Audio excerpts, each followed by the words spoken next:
Boa noite, pessoal. É, Boa noite, pessoal do Professor Cláudio. Boa noite, pessoal do Cortes Espíritas. Cláudio, tema livre hoje, Cláudio? hoje nós vamos falar sobre um texto. Já estava até conversando aqui com o pessoal. Boa noite a todos. É um texto um pouco antigo, foi feito por uma psicóloga e uma psiquiatra, né? Chamado 10 Maneiras Fáceis de Como Criar um Delinquente. É uma A galera, reflexão de como que nós devemos ter a postura para com os nossos filhos, tá? pessoal de Goiás, Rio de Janeiro. Pessoal, deixa eu só explicar aqui, Cláudio. Quem está chegando pela primeira vez, o Cláudio vai ler o texto, vai fazer um comentário. Bem-vindo a quem está chegando pela primeira vez. Cláudio vai ler o texto, fazer um comentário e depois a gente vai abrir para perguntas, tá bom? Então eu peço que vocês não coloquem perguntas agora, porque senão vai subir e eu não vou depois conseguir ver. Tá legal, pessoal? Obrigado aí, pessoal de São Paulo, Angra dos Reis, Portugal. Tem gente de Portugal também. Cláudio, fica à vontade aí. Bom, sejam todos bem-vindos, pessoal do Quartos Espírita, pessoal aqui do professor Cláudio, Priscila, Drica, Xavier, etc. Todo o pessoal que está aí, Angélica, que bom, Angélica. Na outra live você não estava presente, né? Bom, seja bem-vinda também. Bom, 10 maneiras fáceis de como criar um delinquente. Então eu vou fazer 10 tópicos. Primeiro, comece na infância a dar a seu filho tudo o que ele quiser. Assim, quando crescer, ele acreditará que o mundo tem a obrigação de lhe dar tudo o que ele desejar. Então é interessante a gente começar a refletir sobre as facilidades ou não da vida. É claro que todos nós somos tentados a fazer com que nossos filhos não tenham as mesmas experiências agradáveis que nós tivemos. Se eu passei fome, eu não quero que meu filho passe fome. Se eu passei necessidade, eu não quero que meu filho passe necessidade. Só que nessa questão de superproteção, a gente muitas vezes esquece o bom senso e acaba de ensinar e deixa, né, ou esquece de ensinar as noções básicas a ele. E isso vai se refletir no futuro. Lembrando, como diz o de Khalil Gibran lá no livro O Profeta, nossos filhos não são nossos filhos, são filhos do tempo, do vento, do ar. Na doutrina espírita, nos ensina que o nosso parentesco, ele muitas vezes muda. Hoje aquele que é meu filho, amanhã pode ser meu pai, ou vice-versa, ou outros papéis. Mas nesse momento, o meu papel como pai, como responsável, como professor, como educador, como tutor, seja o que for, nesse momento a responsabilidade é minha e eu tenho que assumir essa responsabilidade e começar a prever o futuro. A gente muitas vezes fala, mas que mundo nós vamos deixar para os nossos filhos? Erro, está errado. Nós não devemos pensar isso. Nós devemos pensar que filhos nós vamos deixar para esse mundo. Porque os filhos do mundo são mais importantes do que o mundo dos filhos. A gente muitas vezes esquece disso, tá bom? Edna, se quiser parar a gente, você para, tá, Edna? Para fazer um Então vamos lá. comentário, hein? Vamos lá. Entendeu? 2. Quando ele disser nomes feios, ache graça. Isso fará considerar-se interessante. Então, o filho que xinga, que fala um montão de coisa, né? E a gente vai achar, ah, que bonito, né? Daqui a pouco ele está xingando a gente. Tem um caso muito famoso que ocorreu nos Estados Unidos há uns 10, 15 anos atrás. Oi, Fernanda, tudo bom, querida? De um rapaz que foi condenado à cadeira elétrica, tinha feito diversos males, tinha tirado a vida de várias pessoas, matou muitas pessoas. Ele foi condenado à cadeira elétrica e foi lhe dado fazer o último pedido. E o último pedido dele era rever a mãe. E a mãe chegou lá chorosa, muito triste, acabrunhada, porque era a última vez que ela veria em vida o filho que seria eletrocutado naquele momento. E ele, em vez de dar um abraço, ele cuspiu na mãe. Ficou todo mundo, os guardas ficaram revoltados, o diretor da prisão ficou revoltado, o padre que estava presente ficou revoltado. Mas que absurdo! Por que você fez isso? Você cuspiu na sua mãe? Aí ele chegou para a mãe e falou: se eu estou aqui porque a culpa é sua, mãe. Porque a primeira vez que eu roubei, a senhora não me ensinou. A senhora foi a favor de mim e falou que o policial estava errado, que a professora estava errada, que todo mundo estava errado. Quando eu xingava as pessoas, a senhora achava bonito. A primeira vez que eu matei uma pessoa, a senhora me protegeu, falou que não, que eu estava certo e eu sabia que eu estava errado. Então, todas as ações negativas, a senhora sempre me protegeu. A senhora nunca me falou a verdade, a senhora nunca chegou para mim e falou que eu estava errado. E eu fui aumentando, aumentando, aumentando, e olha onde eu estou hoje. claro que as culpas não é de uma outra pessoa, é sempre individual também, do indivíduo. Isso os livros dos Espíritos nos ensina, a doutrina espírita nos ensina. Mas a responsabilidade daquele outro companheiro também é nossa. Então aqui quando ele falar um nome feio, você tem que corrigir. Não é porque é meu filho que vai sempre estar com a razão. Pelo contrário. No item 3 ele fala, ela nos diz, nunca lhe dê orientação religiosa. Espere que ele chegue aos 21 anos e decida por si mesmo e fique materialista. A gente muitas vezes fala, não, eu vou respeitar a visão, a opinião do meu filho. Meu querido, se o seu filho falar que não quer tomar o remédio, você não respeita. Se seu filho falar que não quer ir para a escola, você não respeita, você vai mandar para a escola. Se seu filho falar que está passando mal, não quer ir no médico, você não vai respeitar o livre-arbítrio. Aí quando é de religião, você respeita. O que você está dizendo para ele, está dizendo para o mundo? A religião não presta, a religião não faz nada, não faz falta para ninguém. E no momento oportuno que você mais precisar, aí que você vai ver como é que a religião é importante. Então, se você acha importante que você dê essa educação religiosa, a religião vai salvar ninguém, é claro, mas no momento de dificuldade nós precisamos de Deus. E se ele não tiver nenhuma base religiosa, nós estamos falando de religião, estamos falando de religiosidade, espiritualidade. 4. Apanhe tudo que ele deixar jogado, livro, sapato, roupa. Faça tudo para ele, para que aprenda a jogar sobre os outros toda a responsabilidade. Se você não ensina seu filho, deixa eu cair no chão, limpa. Tem até um dizerzinho que fala isso, né? Sujou, limpou, quebrou, guardou, desarrumou, arrume, que usa muito em repartição de empresas, usam isso. Então, se você não está ensinando a ele, você quer o quê? Que o mundo ensine, que a polícia ensine? Então, o papel é nosso. Tem um montão de agora com essa questão da pandemia, as mães ficaram desesperadas, ficaram pensando, e agora, quem vai cuidar dos meus filhos? Olha só que coisa absurda, que coisa medonha. As mães estavam preocupadas com quem ia cuidar dos seus filhos. Seu filho era de quem? Então ela usa a escola como depósito. Vai lá, vai comer, vai lá e o pai e a escola tem que cuidar.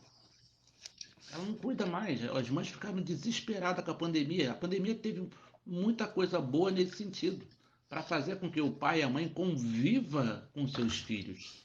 E elas estavam desesperadas, porque elas não sabiam conviver com os filhos. Queriam, porque a obrigação é quem? É do professor, é da professora que tem que cuidar dos filhos. Fala, Ed. Quero agradecer o pessoal que está compartilhando as lives.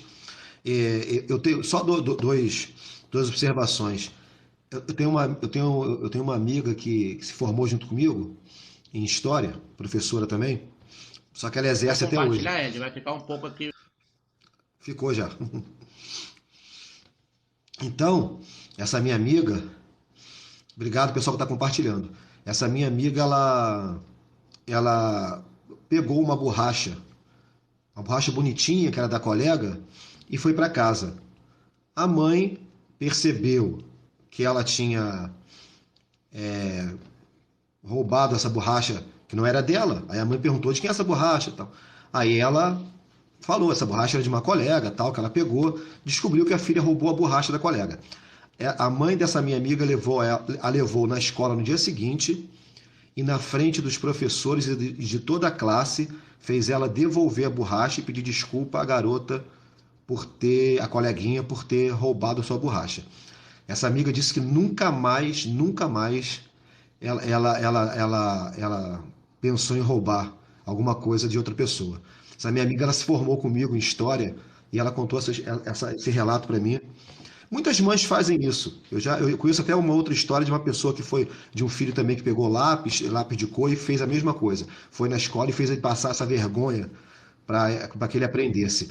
E o outro caso que você comentou aí foi qual, Cláudio? O último item? É o item que eu li? É, o último.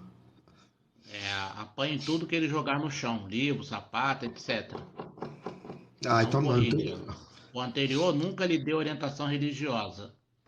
É, é, E antes foi quando ele disse a nome então, feio, ache graça. então não, pode deixar. Então eu perdi a ideia, eu esqueci, mas vamos lá, vamos continuar. Pessoal, obrigado aí por estar compartilhando, tá? Pessoal, as pessoas estão dando testemunho aqui. Obrigado. Vamos lá, Legal. Cláudio. Depois você Eu pode leio, contar aí. eu leio. 5. Discuta com frequência na presença dele. Assim não ficará muito chocado quando mais tarde o lar se desfizer.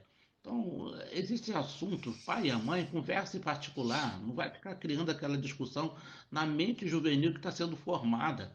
Às vezes aquele filho já traz problemáticas incríveis das outras encarnações, ainda vai ter mais essa carga dessa encarnação presente. 6. Dê-lhe todo o dinheiro que ele quiser. Nunca o deixe ganhar seu próprio dinheiro, porque terá ele que passar pelas mesmas dificuldades que você passou. Interessante a gente falar isso, né? Eu não quero que o meu filho passe pelas mesmas dificuldades que eu passei, mas as dificuldades que eu passei me fez ser esse homem que eu sou hoje. Me fez ser uma pessoa trabalhadeira, me fez uma pessoa honesta, me fez uma pessoa correta. É interessante para mim, eu não quero que meu filho seja correto, trabalhador, ético, porque essa dificuldade me fez ser assim, eu não quero que meu filho passe por isso, então eu não quero que meu filho chegue ao mesmo caminho que eu cheguei. Aí eu tento cortar o caminho, fazer um atalho, mas esse atalho às vezes não permite que ele chegue ao mesmo ponto que eu cheguei. Então, se me foi positivo, qual o problema dele também passar? A única facilidade que vai ter é porque eu vou estar ali para segurar a mão dele se ele estiver caindo. Isso que é importante. Então não podemos deixar dele passar por aquelas experiências, mas que aquelas experiências eu vou estar ali monitorando, eu vou estar ajudando. Isso que é importante. Obrigado, Yasmin, de compartilhar as lives. Valeu, querida. Eu Fala aí. tenho outro exemplo aí, de dois amigos que estudaram comigo no ensino fundamental. É, o pai tinha lojas lojas de vender móveis, muito conhecida aqui em Niterói e São Gonçalo. Então, mas eles dois começaram como office boy. Eles não começaram, foram office boy, né? Fazia tudo que tinha que fazer na empresa, depois passaram para o setor de vendas, depois foi chegar na administração e hoje em dia os dois, cada um possui a sua loja. Mas o pai fez isso aí, começou lá de baixo, ensinando o valor do trabalho. Que bom. E não são, Graças a Deus. e não são espíritas, não, tá? Até onde eu sei, eles, nem religiosos eles são, mas são pessoas que cumprem o dever, né? Legal.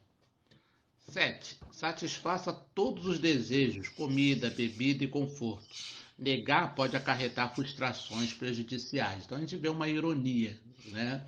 O filho hoje não merece não. Nós saímos uma dona de uma escola falou uma vez para mim, eu achei tão interessante, falou, professor, ela fundou uma escola há 55 anos, só a escola que ela fundou. Então, aquela pessoa bem antiga, uma professora extraordinária, ela falou: eu fui criada em que tudo era não, não existia um sim. E hoje eu estou vivenciando uma sociedade onde tudo é sim. Ou seja, antes os pais negavam tudo. Hoje os pais permitem tudo. Não existe, você não pode falar contra uma coisa porque você é preconceituoso, você é isso, você é aquilo. Você fica com medo de você ser chamado de quadrado, de você ser chamado de ser ultrapassado, e você permite tudo. Aí você acha que você é um bom pai. O padre Jorge, ali daquela igreja de São Sebastião, ali no Rio, uma vez estava ouvindo a palestra dele e está falando: meu querido, você é pai, você é mãe. Amigos, os seus filhos terão centenas, mas um pai é um só. Então você não pode abdicar do seu direito de ser pai, mesmo que aquilo vai criar uma frustração, seu filho vai ficar aborrecido com você, mas você é pai, você é mãe. Então o pai e a mãe têm que dizer não também. Isso faz parte do processo educativo. Ah, vai ficar triste com você, vai ficar um mês sem falar de birra, de mal, mas o importante é que você vai orientar, vai fazer a sua parte. Isso que é importante. E às vezes eu deixo de ser pai para ser amigo. E não é de um amigo que está precisando de um pai. Amigo ele vai ter um montão. Alguns falsos, né? Fala, Ed. Essa semana eu vi no WhatsApp uma mãe, uma jovem mãe, que ensinava o filho o jeito certo de usar aquela bebida, mas ela fazia uma mistura na bebida alcoólica que dava mais onda, né, pro garoto. O garoto adolescente, ela fazendo isso, e tomava bebida, começava a pular, e as pessoas comentando: ah, que maravilha, eu queria ter uma mãe assim moderna, igual a você e tal. Olha, mas que exemplo de mãe. Eu fiquei: meu Deus, que exemplo de mãe, ela está ensinando o filho a ser alcoólatra, cara.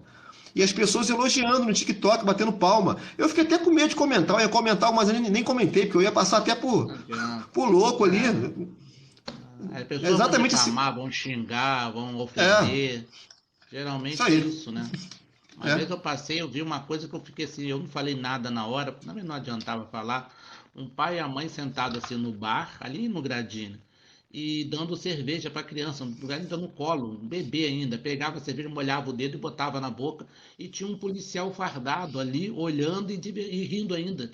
Eu passei, olhei aquela cena, falei, gente, que coisa absurda. O pai e a mãe e um policial, que eu não sei se conhecia eles ou não, mas ali olhando aquela cena e rindo ainda, o cara fardado.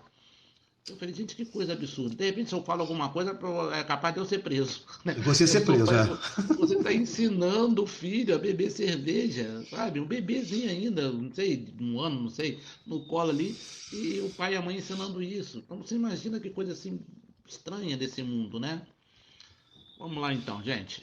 Fernanda, dou sempre orientação religiosa, não religião. Trago da minha mãe, me deu liberdade e me ensinou a ter fé. Perfeito.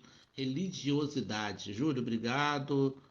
Lá de Maceió, pessoal de Maceió, Anderson, obrigado, Anderson, valeu. Pessoal que está seguindo aí, Júnior também, muito bom. Michele, sejam todos bem-vindos. 8. Tome o partido dele contra vizinhos, professores, policiais. Todos têm má vontade para com o seu filho. Olha só, Cristina foi professora, minha esposa, professora durante 30 anos, se aposentou com 30 anos de trabalho. Ela conta cada história. Ela conta uma história de uma mãe lá, ou uma avó, não sei, que foi na escola pedir para que ela pudesse tirar o recreio, dar castigo para os filhos dela, para o neto dela, porque ele não obedecia em casa. Ela falou, mas aqui na escola ele é um ótimo aluno. Então, como é que eu vou dar um castigo de alguma coisa que ele não fez aqui? É a senhora que está sendo uma mamãe. E a mulher ficou furiosa, foi reclamar com o diretor e tudinho. Que professora abusada, que é isso, que é aquilo. Ou seja, o pai e a mãe querem que o professor corrija. Você perdeu totalmente a noção, né, do que é pai, do que é mãe. A escola está sendo aquilo que o Paulo Freire falava, que é um depósito de alunos. Que a escola está sendo. É como se fosse uma conta bancária. Você deposita e depois você vai lá recolher, para ver se tem algum rendimento ou não. Você está É, jogando lá e vê se tem algum rendimento. Você não assume a sua responsabilidade. exatamente. Penúltimo item. Quando ele se meter em alguma encrenca séria, dê essa desculpa. Nunca consegui dominá-lo, meu querido. Quem vai dominar então? Autoridade moral, não é autoritarismo. Faço o que eu mando, mas não faço o que eu faço. Não é isso. É autoridade moral. Meu pai falava que o pai dele ensinava ele, falava: que é isso, menino? Parece seu pai? Aí ele ficava se olhando, mas como assim? Meu pai está criticando, está me metendo malho, mas eu sou parecido com ele. Então eu estou errado ou estou certo? Então, a gente tem que começar a ver os nossos padrões, né? O meu comportamento, acima de tudo, é o mais importante, tá? A Simone que Ah, está falando que. A Simone está falando que nunca. Simone Camargo. Simone Camargo já participa das lives. Que nunca passou a mão na cabeça do filho e hoje ele é um excelente pai. Isso aí, foi exemplo, né? perfeito, perfeito, é isso mesmo. Nós temos que dar esse exemplo. A Fernanda aqui está falando uma coisa né, que a gente. Que é uma coisa assim que as pessoas acharam comum e hoje, mas eu acho assim, não tem um adjetivo pior do que absurdo. Deve ter um adjetivo pior, é monstruoso. Cansei de ouvir na pandemia mãe achando absurdo ter que ajudar o filho a fazer o dever de aula. Quanta gente nós falamos, eu vi uma reportagem, uma mãe na borda da porta, na porta da escola, a escola vai fechar por causa da pandemia, que absurdo, e agora quem vai cuidar do meu filho? Aí eu fiquei assim, gente, eu estou ouvindo isso? Aí eu fiquei assim, eu estou ouvindo isso mesmo? A escola não pode fechar porque alguém tem que cuidar do filho dela. Eu acho um absurdo fechar a escola.